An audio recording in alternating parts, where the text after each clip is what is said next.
Welcome to lesson number 3 of Analyzing Quadratic Functions, part 2. So in part 1 of Analyzing Quadratic Functions, we were looking at we were analyzing the graph y is equal to x minus p squared plus q. And then we were looking at the transformations that took place when we manipulated parameters p and q. But now we are going to be using the equation on the graph y is equal to a times x minus p q plus q. And then so what we're doing is we're adding this new parameter of a. And so what we want to do is we want to look at this graph of x minus 2 squared, which is shown. And so remember, we had a negative 2, which means that we had a translation of 2 units right towards the horizontal. So what we want to do is write an equation which represents each of the following. 2 times f of x, and so what that means is we're going to have y is equal to 2 times x minus 2 squared. And then we'll also want to find out what's going to happen if we have 1/2 times x minus 2 squared, or which would be the same thing as x minus 2 squared divided by 2. So if we're using this as our original function, let's see what happens when we do double our function.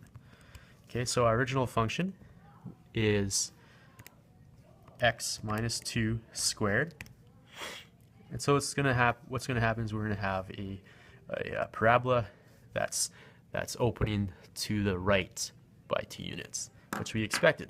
But what's going to happen when we add our new line, x minus 2 squared multiplied by a factor of 2, we see that our y values have changed. Our graph has, in a sense, become more narrow. And so if we look at our graph, remember our y1 values was our graph of x minus 2 squared, and our y2 values are our graphs of, or our equation of 2 times x minus 2 squared. And so if we look at all these values of y2 as opposed to y1, we see that they've doubled. And so by multiplying them by a factor of 2, we've actually multiplied our y values by 2. Okay, so what's happening is now our graph has become narrow because our y values have moved up. And so if I look at where I was at 2, so at my 0, instead of being at 4, we're now going to be at 8. Okay, so we were at 4 there, and we were at 8. And so here we're also going to be at 8. At 1, we were at 1, and we're going to stay at 1 here for y1, but at y2, it's going to double and move up to 2. And that's 0 is going to stay the same, and so our graph is going to look something like this. Okay? Now let's see what's going to happen if we use a factor of 1/2 in our graph. So I'm going to clear this, and instead of having 2 times, I'm going to replace this with 0.5 or 1/2, and I'm going to graph that. So here's our original, and now our new line is actually wider. Okay, and if you were to take a stab at a guess, then you'll see that our y values have actually decreased by a factor of 2. And so where it was, if we look at where the zeros line up, at 4 is now going to be at 2. Okay, so at 0, when x is equal to 0, we had our original line that was 4, but now it's going to be 2.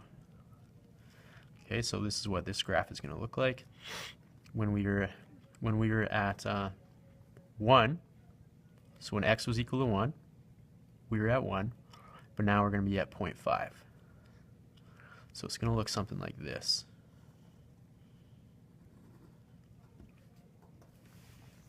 Okay, so let's think about what's happening here. Complete the following by circling the correct choice and filling the blank.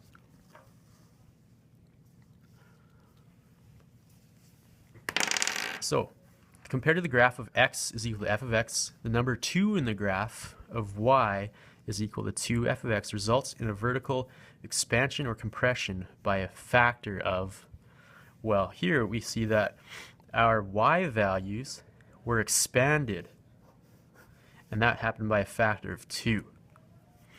Okay, so where we are at 1, it became 2. Where we are at 4, here it became 8. So we expanded, it was a vertical expansion rather than a compression. The y-intercept of the graph of y is equal to 2f of x is going to be double the y-intercept of the graph of y equals f of x. Now, when we had a factor compared to the graph of y is equal to f of x, the number 1/2 in the graph here, or if we look back up to our equation here, that resulted in a vertical compression by a factor of 1/2.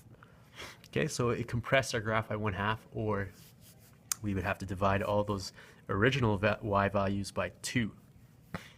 So the y-intercept of the graph of y equals 1/2 is half the y-intercept of the graph of y is equal to f of x.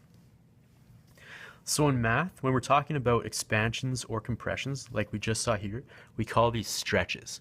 So it's either going to stretch by a factor of 1/2 or stretch by a factor of 2. So a vertical stretch is anchored by the x-axis. So if we're stretching the y-axis, then our x-axis is going to remain the same. Sometimes you'll see that a compression, which we saw in the second example with 1/2, is also called a contraction.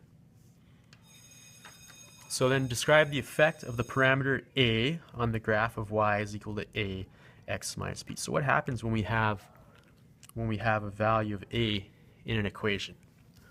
That's what that's asking. So when you have a value of a, then that's going to result in a vertical stretch. Vertical stretch will result from a value of a. And that's going to be about the x-axis. So it's going to stretch or compress about the x-axis. Okay, so compared to the graph of y is equal to x squared, the graph of y equals ax squared results in a vertical stretch of factor a, in this case, about the x-axis. And so if a is greater than 1, then there will be a vertical expansion.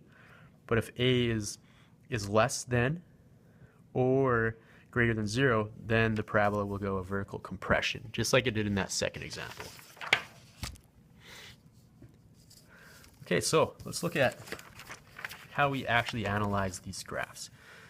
So let's think about f of x is equal to x squared.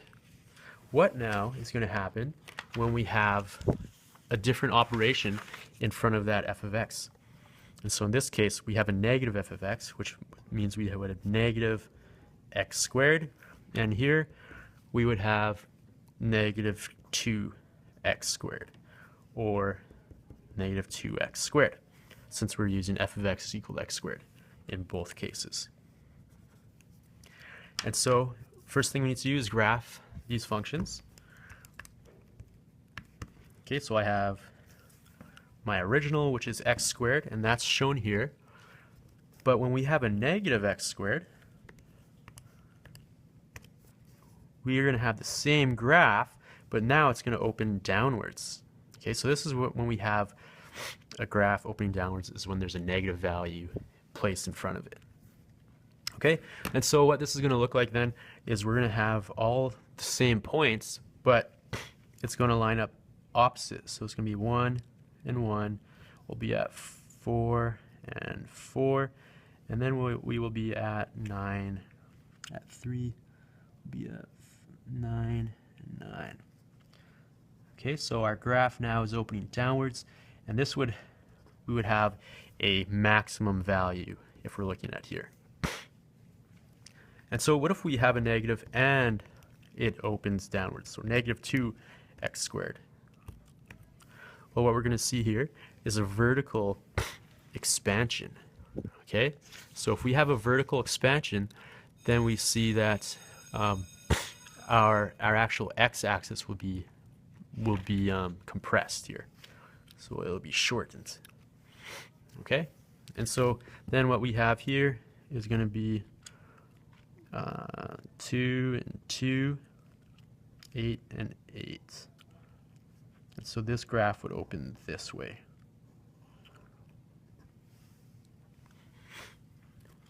All right, and again, you can find out from a table what those values actually are going to be: -9, -4, and 1.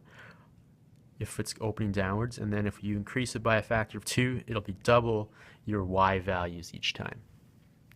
Okay? So let's look at completing this chart then. For y is equal to negative f of x, we have y is equal to negative x squared. Our vertex, remember where we can split our graph in half? Our vertex is going to remain the same at 0 and 0. Our minimum value, though, is going to become a maximum value of 0. It's going to be maximum because if we look at all the other points on the graph, they're going to be less than this value. Our equation of symmetry will be the same, which will be 0. And we're going to have a reflection this time. Okay, so that's what happened when we placed that negative in front of our equation. We had a reflection in the x-axis. Okay, so now let's see what happened when we increase it by -2. Our vertex, you'll see, remains the same, and so does our maximum value, which is 0. But our x will also remain the same, but this time, the description of our transformation, we're going to have a reflection in the x-axis, and a vertical stretch by a factor of 2. Okay? Now, I'm going to leave this one for you to fill in because you're basically doing the exact same thing that we did here, but rather than using the values -2, obviously you're going to use the value of y is equal to ax squared.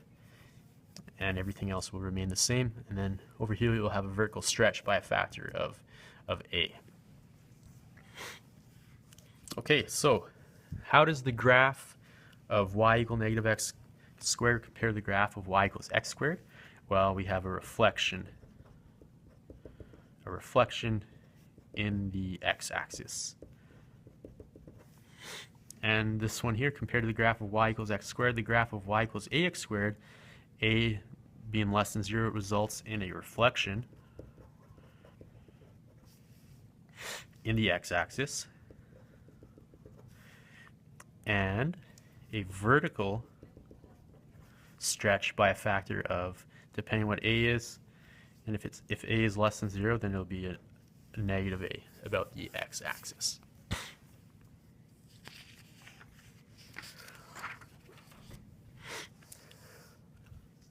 Okay, so looking at transformations associated with these parameters of a and p and q in our function of x squared, the following transformations are associated with the parameters of y equals ax minus p squared plus q.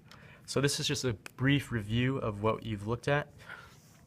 This indicates a vertical stretch, so that's going to be a stretch on the about the x-axis, but it'll be a change in your y values depending on what that value of a is. So if a is greater than 1, there's an expansion. If a is in between 0 and 1, there's compression. And if a is less than 0, there's also a reflection in the x-axis. And then p, remember that had to do with your horizontal translations, and q had to do with your vertical translations. And also remember that p and q are the coordinates of the vertex. Okay, so the lowest point of your parabola where you have a mirror image being formed, and then x minus p, that's the actual point of the value p, which would give you 2 equal sides on both. Okay, so let's look at this class example number 1. So if we are considering the following equation, or the following function, f of x is equal to 2 times x minus x plus 4 squared minus 3, state the transformations applied to x squared. So this was our original equation that we were using, what would happen if we had this graph? Well, first of all, if we have a factor of 2, that means we're going to have a vertical stretch by a factor of 2. And that's going to be about the x-axis. And if we have positive 4 and negative 3, that means we're going to have a translation that's going to be 4 units left. 4 units left, because if we have a positive 4, that means it's going in the other direction, right? Opposite sign here. But we have also a vertical translation 3 units down. Okay, good. Now the next thing we want to do is, well, actually, let's see. Marika and Curtis were discussing how to graph this function without using a graphing calculator. Marika suggested doing the stretch followed by the translation. Curtis suggested doing the translation followed by the stretch. So complete the grids below to show the graphs obtained by each student, and use a graphing calculator to determine which student is correct. Okay, so this one, let's see what's gonna happen if we follow Marika. So Marika said that we do the stretch first, and then the translation. So we're gonna take all these values here, and multiply them by a factor of 2. So if I was at 1 on the x-axis, or on the y-axis, this is going to become 1 and 1. If I was at 4, this is now going to become 8, 5, 6, 7, 8, 8, and 8. And my graph is going to open up like this. But what's going to happen if I do it Curtis's way? If I move it and then do those points? Well, first, let's see what we had to do with Marika.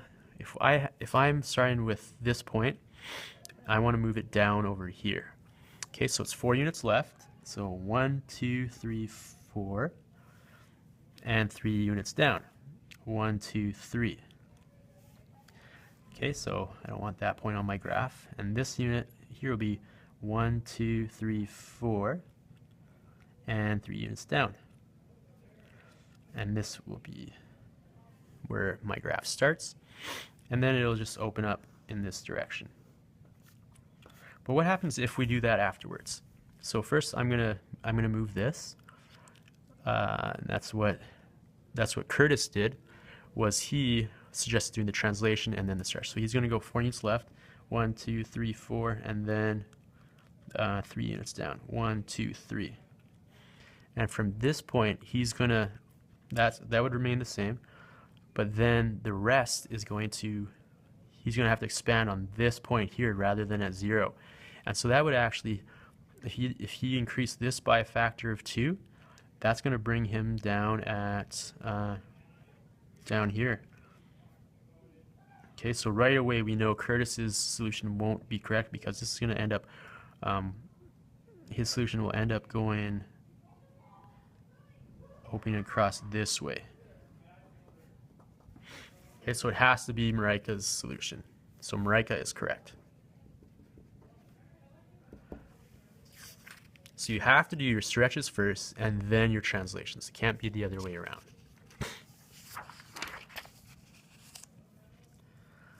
Okay, so unless otherwise indicated, use the following order to describe how to transform from one graph to another. So you're going to do your stretches first, then your reflections, and then your translations are going to be last. Okay, so this is very important. And also when you're describe it in this way. So describe how the graphs of the following functions relate to the graph of y is equal to x squared. Okay, so if we have a value of a being negative 1/4 x squared, that means we have a vertical stretch. So a vertical stretch of 1/4 about the x-axis. So we talk about our stretches first, right?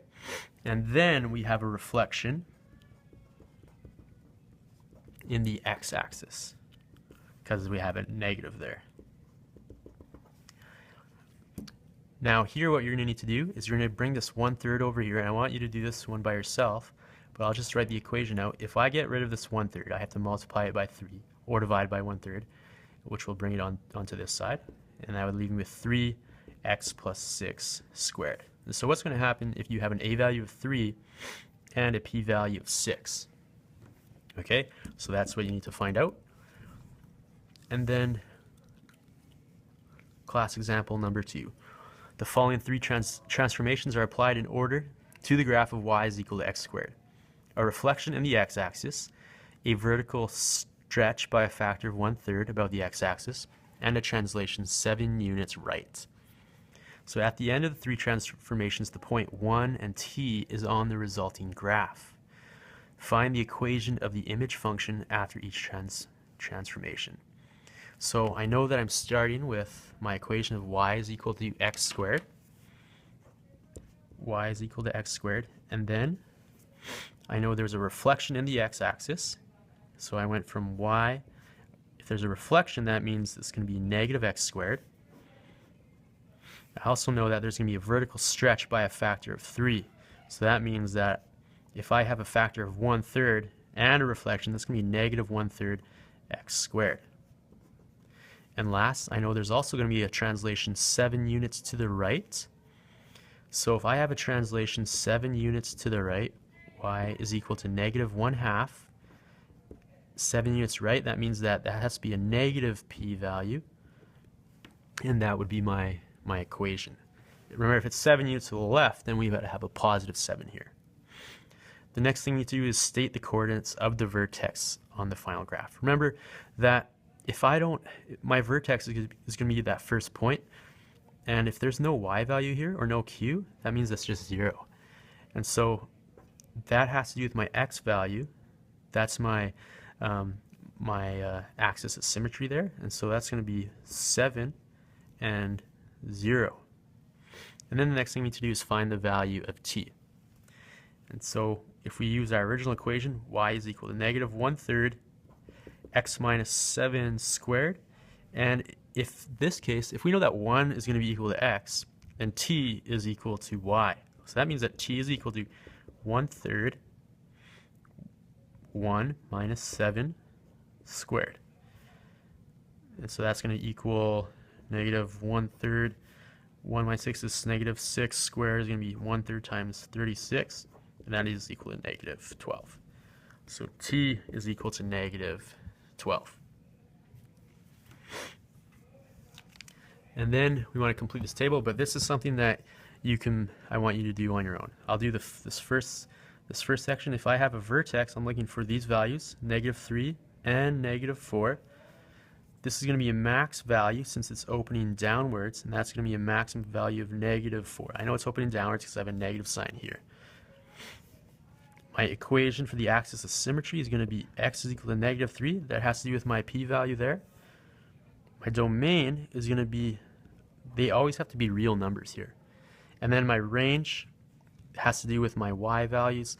And so y must be greater than or equal to negative 4 for this graph to actually work. And you might need to put this into your graphing calculator just to solve it, but you can get all this information just by looking at your equation of your line.